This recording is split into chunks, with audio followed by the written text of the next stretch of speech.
Module 1, Introduction to Cyberpsychology. Hello and welcome to the first module of our comprehensive training series on cyberpsychology and its importance in cybersecurity. My name is Troy Williams, and I'm thrilled to be your guide on this fascinating journey into the world of cyberpsychology.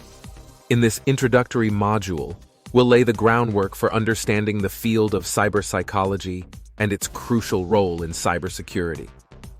We'll begin by tracing the evolution of society from the information age to the cybernetic age, a transition marked by the increasing integration of digital technologies into every facet of our lives. As we've become more reliant on these technologies, we've witnessed the emergence of a new field of study, intra-internet cyberpsychology. This discipline aims to understand how the unique characteristics of online environments shape our thoughts, emotions, and behaviors.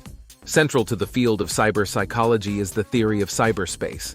This theory posits that cyberspace is not merely a network of interconnected computers, but a distinctive social space with its own set of norms, values, and modes of interaction. In cyberspace, individuals can assume new identities, build communities around shared interests, and engage in behaviors that may be challenging or impossible in the physical world. However, this new social landscape also presents novel risks and challenges, such as cyberbullying, addiction, and the proliferation of misinformation.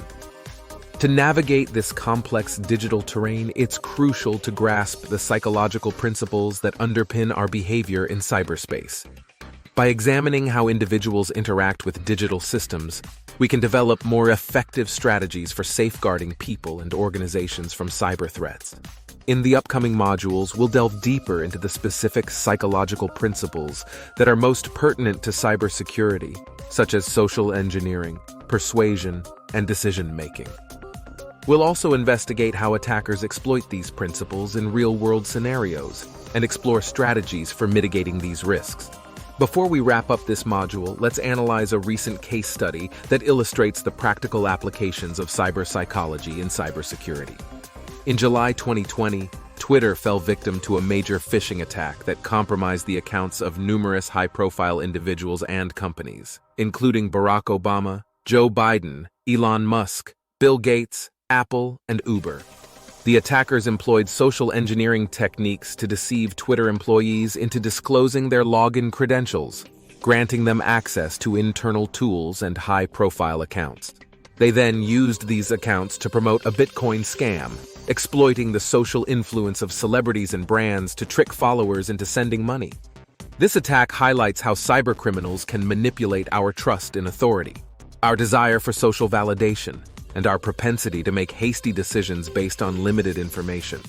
By recognizing these psychological vulnerabilities, we can develop more robust defenses against social engineering and other human-centric attacks. Thank you for joining me in this introduction to cyberpsychology. In the next module, we'll take a closer look at the human mind and cyberspace, exploring topics such as the brain's response to digital stimuli, the psychology of online identities, and the dimensions of cyberpsychology. Be sure to like, share, and subscribe for more insights into the human aspect of cybersecurity.